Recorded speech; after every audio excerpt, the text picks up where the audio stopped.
Voilà, bonjour. Donc, je fais cette vidéo aujourd'hui, comme je vous avais dit, pour régler mes comptes avec le milieu agricole, mais pas que. Alors, quand je dis régler mes comptes, je ne parle pas de violence, hein, c'est pas des violences, mais bon, à un moment donné, ça suffit, quoi. Comme je vous disais, on fait de l'écologie, on s'y met pour de bon. Enfin, on va commencer à en faire de l'écologie, parce que jusqu'à aujourd'hui, de l'écologie, moi, j'en ai pas vu, hein. Regardez, encore une fois, regardez autour de vous. Qu'est-ce qu'ont fait les écologistes depuis 20 ans? Enfin, c'est assez facile. Le constat, il est facile en vérité. Si les écologistes avaient vraiment travaillé sur des projets pertinents et si vraiment ils avaient réalisé, enfin, on le verrait autour de nous, quoi. Le paysage français aurait changé et on aurait vu la verdure finalement prendre le dessus, se propager. Et c'est pas le cas. C'est pas le cas. On voit que l'urbanisation, voilà, elle est galopante, elle est en extension. C'est un phénomène qui est très très inquiétant quand même de voir du béton, l'expansion du béton, du goudron. Ça va au niveau des routes, on s'est calmé parce qu'on a quand même beaucoup d'infrastructures en France. On a quand même arrêté de construire des routes toutes les 30 secondes. Mais voilà quoi, on voit bien que les écologistes n'ont fait aucun travail depuis 20 ans. Et la seule chose qu'ils ont fait, ces gens-là, pour exister, c'est se faire passer pour des bons samaritains. Et de ce fait, ils se sont greffés pour se donner bonne figure au Parti socialiste. Alors comme je vous disais dans une vidéo d'avant, en fait, si demain c'est le Front National qui passait, l'extrême droite, enfin pas l'extrême droite, j'aime pas trop ce terme, euh, parce que c'est condamner et juger beaucoup de gens finalement qui ne le méritent pas. Mais voilà, demain, si la droite passait, ou le Rassemblement national, les écologistes, ils restent greffés à eux pour pouvoir continuer à toucher leur argent, hein, leur paye. Donc voilà. Je voulais repasser une petite couche par rapport à ça et par rapport au milieu agricole. En fait, j'attaque pas que le milieu agricole en réalité, hein. Quand aujourd'hui vous voyez beaucoup d'exploitants, enfin en tout cas des gens qui font dans un but purement lucratif des activités qui soi-disant seraient en concordance avec la nature. Dernièrement, j'entendais un gars qui parlait, je sais plus, il parlait de son activité et que voilà. Bon, en fait, en gros, c'est un peu comme les chasseurs qui vous disent quand ils tuent des sangliers, à la limite, ils le font même pas par plaisir, ils veulent nous faire croire à nous qu'ils le font pas par plaisir, mais par nécessité, parce que sinon, après, les sangliers prolifèrent et puis du coup, ça va se cogner contre les voitures et tout. Enfin bref, et puis ça fait des dégâts dans les champs. Enfin, voilà, donc moi j'ai rien, encore une fois, je n'ai rien contre les chasseurs. Je trouve que leur mode opératoire il est inéquitable. Moi c'est ce que je leur reproche. N'importe qui aujourd'hui peut prendre un fusil et tuer un sanglier ou même un éléphant.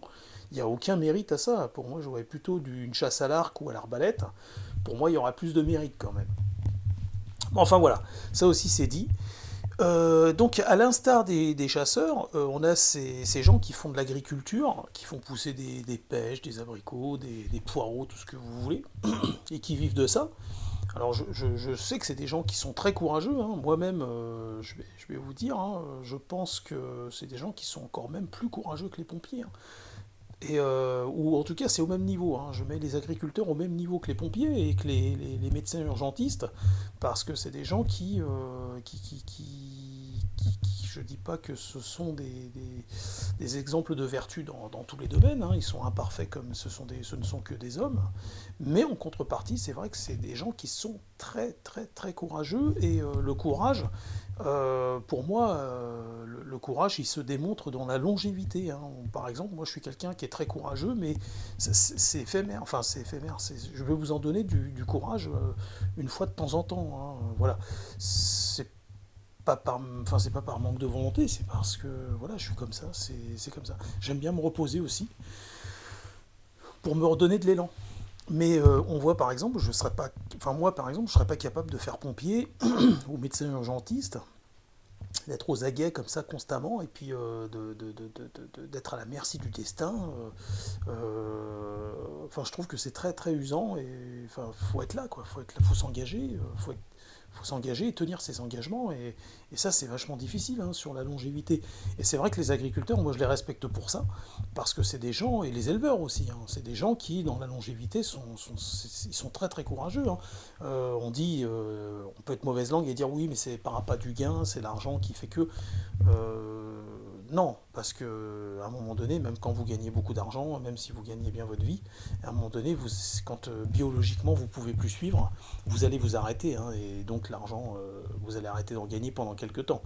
Non, non, vraiment, j'ai un respect. Donc, je suis pas là pour cracher sur les agriculteurs et tous ces et ni sur les chasseurs et tout, mais quand même, faut arrêter aussi de nous prendre pour des cons d'un côté.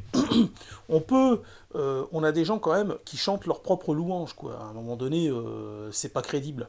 Et donc moi, quand j'entends des agriculteurs, des éleveurs ou n'importe quoi qui disent que, genre le mec, il élève des visons juste pour les tuer et prendre leur peau pour en faire des manteaux pour des vieilles bourgeoises de merde, euh, et puis qui après qui vous dit que grâce à lui l'espèce se perpétue, non, on peut pas entendre des conneries comme ça. Et ça, pour moi, c'est digne d'un psychopathe. Quand quelqu'un parle comme ça, c'est un sociopathe, un psychopathe.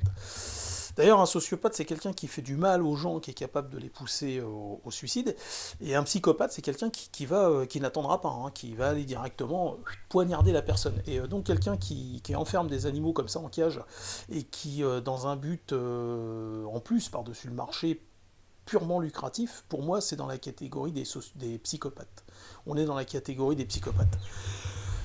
En tout cas, enfin, de toute façon, l'homme, l'humanité tout entière, et moi j'en fais partie, hein, je dis pas que j'en fais partie, je fais pas partie de ça, et justement, je travaille je travaille pour que les choses changent. Aujourd'hui, je fais partie d'une race de psychopathes, une espèce de psychopathe. L'Homo sapiens, dans l'état actuel des choses, est un psychopathe.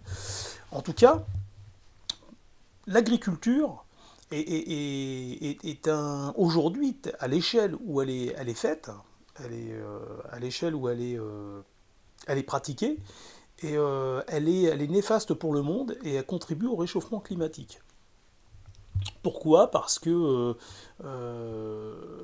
au niveau de la dangerosité, c'est juste un palier en dessous de l'urbanisation.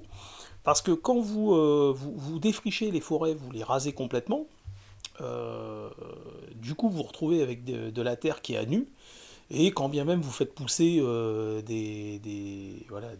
faites pousser du maïs, du blé, de l'avoine, de l'orge, que sais-je, ou même des abricotiers ou quoi aux caisses, déjà c'est toute la biodiversité qui est atteinte. Donc c'est plus du tout la même chose. Vous vous en rendez bien compte. Vous regardez aussi la nature du sol d'un champ, qui est très appauvri. On voit que la terre est très claire. Et on nous apprenait quand on était à l'école, nous, enfin à mon époque, qu'il y avait 14 éléments qui constituaient la Terre. Moi, je vous répète ce qu'on m'a appris. Hein, je vous sors pas ma science, je vous sors la science qu'on m'a inculquée. Mais ces 14 éléments, vous pouvez être sûr et certain que si vous faites un prélèvement dans un champ aujourd'hui, ils n'y sont pas. Ou alors, même s'ils y sont, c'est plus du tout, les proportions sont complètement, elles ont été complètement altérées, quoi. Donc, et puis même la Terre, elle a été frélatée, quoi. Il y a des éléments qui n'ont pas leur place dans la Terre. Et donc dans ces 14 éléments, vous allez... À l'époque, il y avait encore un équilibre. Quand on venait à peine de raser les forêts, la Terre était encore très foncée, très noire et tout. Un peu comme du marc de café. Et donc ces éléments, il y a fort à parier qu'il y avait même plus de 14 éléments. Hein. C'est-à-dire qu'il y avait les 14 éléments qui constituent la Terre, on est d'accord, mais il devait y avoir... Enfin, vous imaginez bien, ces animaux qui naissent, qui vivent et qui meurent au sein même de cette terre, de la forêt, ça crée c'est une chimie qu'on ne peut pas, nous les hommes, reconstituer. Ça n'est pas possible, on ne peut pas le reconstituer. En tout cas, on peut le reconstituer, mais en repassant par cette phase, en laissant Dame Nature opérer. Et, euh, et donc, les agriculteurs, souvent, moi ce que je leur reproche, c'est qu'ils se donnent trop bonne figure, ils chantent leurs louanges, voilà, en disant qu'ils s'assimilent souvent quand on les entend à quelque chose qui est en osmose en symbiose, en communion avec la nature. Mais c'est pas vrai, c'est pas vrai. Maintenant, vous regardez Google Maps. Juste après cette vidéo, vous regardez Google Maps, vous l'avez peut-être déjà fait avant qu'on vous le demande. Regardez la France de haut et vous allez voir que les forêts sont réduites à peau de chagrin. et que ce qu'on va voir, l'image qui est, enfin, ce qui vous saisit et ce qui est prédominant dans ce que vous allez voir, c'est ces champs, en fait, ces grandes étendues de champs qui sont absolument partout et donc où la terre est considérablement appauvrie par les UV. Parce que enfin, une forêt, vous savez que ça protège des rayons solaires, ça protège aussi de la pluie. Les pluies, elles tombent d'une façon plus délicate sur le sol. Sur le sol d'une forêt, il y a une couche, il y a des feuilles mortes. Hein. Vous savez, quand vous allez au pied d'un chêne, vous allez voir, c'est recouvert de ces feuilles. Et pareil pour un platane ou n'importe quoi. Ces feuilles, en fait, elles protègent et puis elles se désagrègent. Enfin, vous voyez, c'est Dame Nature, c'est très très bien fait. Et donc quand on laisse les champs à nu comme ça, en fait il y a l'érosion qui appauvrit le sol, qui va drainer les particules les plus lourdes dans les crevasses qui vont se créer à cause de la chaleur en été, et puis les UV en fait, hein, les rayons solaires. Et donc on a une terre à la fin qui est appauvrie. Vous savez, pour la petite histoire, cet après-midi j'ai acheté du raisin qui est pas cher, qui était pas trop cher, du raisin noir. Oh la vache, c'était... Non mais c'était, je vous assure, c'était aberrant. Non seulement le raisin n'avait pas de goût, il était insipide. Hein, mais attendez, c'est bien plus grave que ça. Je suis tombé sur des grains qui n'avaient pas la même texture que d'autres. Je suis tombé sur des grains qui étaient durs. On aurait dit une espèce de gelée, mais très dur. Incomestible. C'était vraiment mais dégueulasse.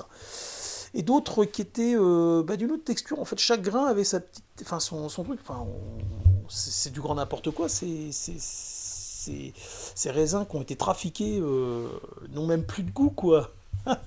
Ça n'a même plus de goût. On produit.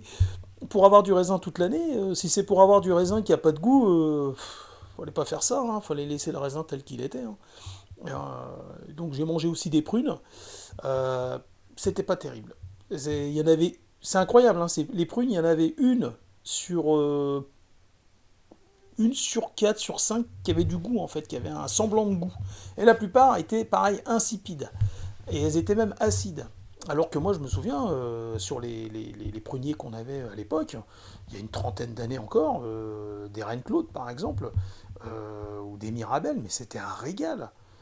C'était vraiment un régal, c'était vraiment délicieux, quoi. Ces trucs qui poussaient au sein même des jardins et tout, quand la terre n'était pas encore frélatée, polluée et tout, on avait quelque chose, on avait vraiment des légumes, des fruits qui étaient délicieux. Hein. Et enfin, moi je préfère en manger qu'une fois par an et avoir quelque chose qui me reste en mémoire. En tout cas, voilà, pour en revenir aux agriculteurs, et puis à tous ces gens qui font de l'élevage de ceci, de cela, qui disent qu'ils font ça pour perpétuer les espèces. Non, arrêtez les mecs. Maquillez pas, faut pas travestir une activité financière en quelque chose de magique et puis d'écologique. C'est pas vrai. Donc, faut pas transformer un enterrement en conte de fées. Hein, faut pas faire ça. C'est sacré. Enfin, c'est ridicule. Et donc, moi, quand je vois ces mecs-là, je les entends à la radio, je les vois à trucs qui sont là en train de chanter leurs louanges. Ça me fait rigoler. Et puis, je me dis, il faut lutter contre ça parce que on sait très bien que ces gens se mentent à eux-mêmes. Ils sont pas honnêtes envers eux-mêmes, ils sont pas honnêtes envers nous, et heureusement qu'ils sont là, parce que je dis pas, hein, les agriculteurs, les éleveurs, c'est très important qu'ils soient là, mais maintenant, faut aussi qu'ils soient honnêtes. Faut qu'ils soient honnêtes. Ils ont des activités qui sont quand même, qui sont quand même, voilà. Il y a beaucoup de choses à revoir au niveau de l'agriculture. On a déjà, enfin moi ça fait partie du projet Veine du désert, il y a une réquisition hein, qui est prévue hein, de ces champs, en fait, une réquisition par l'achat, évidemment, pas par la force, mais une réquisition par l'achat. Et enfin, vous voyez, le projet Veine du désert, je ne peux pas tout vous exposer comme ça, mais il est prévu de mettre la main, grâce à des actions financées et financières, des collectes d'argent. Et quand je vous dis qu'il y aura des entrées et des sorties, c'est aussi fait, les entrées, enfin, l'argent qu'on va collecter sera fait dans un premier temps pour racheter en fait des champs, en fait, hein, des champs pour ensuite les reboiser. Ça fait partie du projet, enfin c'est la première phase du projet Veine du désert. Donc vous comprenez bien que ce n'est pas en concordance avec le domaine agricole, auquel je n'ai rien, mais encore une fois, aujourd'hui, tout est une question de proportion, et j'allais dire aussi d'intensité et de fréquence. Euh, mais en ce qui concerne les champs, c'est encore une question de proportion. On aurait 2 fois moins de champs en France et on les aurait conservés en forêt, on s'en porterait beaucoup tous nettement mieux, hein. Enfin voilà, bon, ma vidéo est terminée. Moi je vous invite à aller faire des tests et à aller vérifier dans les champs en fait la terre que vous allez prélever, qui ressemble en fait à de la terre glaise avec lesquelles on fait des tuiles et des poteries. Finalement c'est avec ça qu'on mange aujourd'hui. Et de la vraie terre franche qu'on peut trouver dans une forêt. Vous allez voir, c'est le jour et la nuit. Voilà, je vous dis à bientôt.